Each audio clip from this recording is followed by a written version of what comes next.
ಜೀವನದಲ್ಲಿ ದೇವರು ಧರ್ಮ, ಸತ್ಯ ಧರ್ಮ. ಧರ್ಮ ಅಂದರೆ ಧರ್ಮ, ಸತ್ಯ ಅಂದರೆ ದೇವರು. ಭಾಗವತದಲ್ಲಿ ಸತ್ಯಂ ಪರಂ ಧೀಮಹಿ, ಸತ್ಯ ಅಂದರೆ ದೇವರಿಗೆ ಹೆಸರು.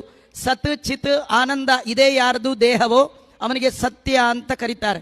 ಅಂತ ದೇವರು ಧರ್ಮವನ್ನು ಜೀವನದಲ್ಲಿ ಹಿಡ್ಕೊಂಡು ಯಾರು ಹೋಗ್ತಾರೆ, ಏನಾದರೂ ದೇವರನ್ನು ಬಿಡೋಲ್ಲ, ಏನಾದರೂ ಧರ್ಮ ಬಿಡೋಲ್ಲ ಅಂತ ಯಾರು ಜೀವನದಲ್ಲಿ ನಡೀತಾರೆ ಅವರಿಗೆ ಜೀವನದಲ್ಲಿ ಪ್ರಾಬ್ಲಮ್ ತುಂಬ ಬರುತ್ತೆ.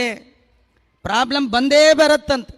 ಪ್ರಾಬ್ಲಮ್ ಯಾಕೆ ಬರುತ್ತೆ ಅಂದರೆ ನೀವು ಹಿಡಿದ ದೇವರು ಧರ್ಮ ಎಷ್ಟು ಸ್ಟ್ರಾಂಗ್ ಆಗಿ ಹಿಡಿದಿದ್ದೀರಿ ಅಂತ ದೇವರು ಟೆಸ್ಟ್ ಮಾಡ್ತಾನಂತೆ. ಎಷ್ಟು ಕಷ್ಟ ಬಂದರೂ ದೇವರು ಧರ್ಮವನ್ನು ಬಿಡದಿದ್ದರೆ ಭಗವಂತನ ಅನುಗ್ರಹ ಆಗುತ್ತೆ.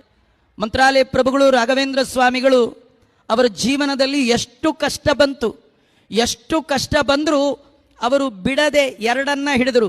ಒಂದು ಸತ್ಯರಥಾಯಚ, ಇನ್ನೊಂದು ಧರ್ಮರಥಾಯಚ. ಅದಕ್ಕೆ ಅವರು ಪೂಜ್ಯಾಯ ರಾಘವೇಂದ್ರಾಯ ಸತ್ಯ ಧರ್ಮ ರಥಾಯಚ,